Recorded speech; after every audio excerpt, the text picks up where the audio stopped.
armsad kohvikõrvase sõbrad, tuttavad ja muidu võõrad, kes te olete siia sattunud. Täna ma loen teile ette mõned miniatuurid, mille autoriks on Aino Pervik ja pärinevad need raamatust Miniatuurid mälupõhjast.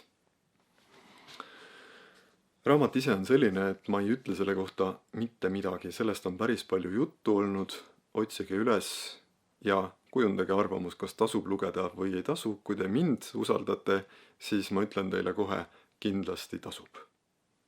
November 1934. Mu võrevoodi kummalgi küljel on metallraamide vahel pingule tõmmatud võrk. On öö.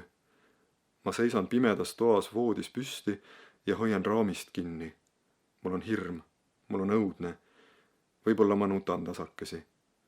Valjusti häält teha ma vist ei julge. Köögis ahastab ema, ta ei märka mind. On 11. novembri öö. Mu isa on arreteeritud. Ma ei saaks aru ka siis, kui mulle seletataks. Üksnes tunnen ja aiman, et toimub midagi halba. Ma olen veel väga väike. Lõpuks jään magama. Ju vist siis jään. Hommikul on kõik jälle hästi. Ema on närviliselt rõõmus. Isa on kodus. Häiritud. Loomulikult on ta häiritud. Teda on üle kuulatud. Ta on vabaks lastud. Ta on pääsenud millestki, mida võib vaid oletada. Oletabki. Muidugi oletab, et kes tegelikult kõige taga oli. Ta on lausa veendunud. Võib-olla ta eksib. Vabalt võib eksida, aga võib-olla ka mitte. Aga seal lähedal ta ju oli. 2020. Jah, hiljem sellest kodus räägiti, täiskasvanud omavahel. Ka onunaine, kes tollel õhtupoolikul meil külas käis, on üle kuulatud. See oli öö, kui keskvanglast põgenes Artur Sirk, kui korraldati ta põgenemine. Mis sellel ööl seal kivikindluses toimus, jõudis mu teadvusse alles aastaid hiljem, kui ma juba täiskasvanute kombel mõtlema ja märkama olin hakanud. Täiskasvanud seal tookord oma hämaraid asju ajasid. Arvate, et laps ei märka, ei taipa, ei saa aru. Ega ei saagi. Lapsele jääb meelde.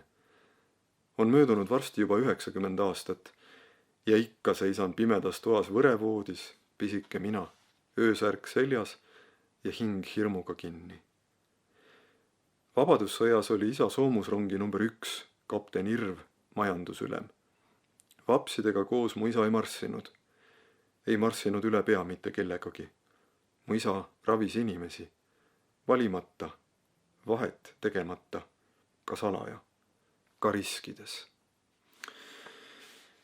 Järvakandi 6-klassiline algkool paikneb 2 majas, mille vahet ehk pool kilomeetrit. On 3 klassikomplekti, 1., 2., 3., 4., 5., 6. Esimesed klassid on omaette majas, see on meile päris lähedal, ainult üle spordiväljaku minna. Koos 2. klassiga on meid ruumis ehk 15 lapseringis. Õpetaja toimetab meiega vilunult. Sellal, kui ta 1. klassi õpetab, 2. klassi lapsed kirjutavad või joonistavad. Koolis on 3 õpetajat. Järgmisel aastal saab Aleviku äärel Paksu metsaservas valmis uus 2-korruseline koolimaja. 3 klassiruumi, saal, 3 korterit õpetajate jaoks ja 1 kööktuba kooliteenijale. On ka haridusseltsi raamatukogu Aleviku elanikele, seda peab mu klassijuhataja. Temast ja ta mehest on saanud mu isa ema head sõbrad. Kooliraamatukogu on paigutatud klasside kappidesse. Kõik on väga moodne, ilus, luksuslik, omas ajas. Aga me olemegi ju ikka ja alati omas ajas. Üha oleme. Päev päeva järel. Ajastu järel. 1940. Suve lõpp. Eesti NSV. Spordiväljakul toimub sõprusvõistlus Järvakandi tehaste jalgpallimeeskonna ja Vene sõjaväeosa jalgpallurite vahel.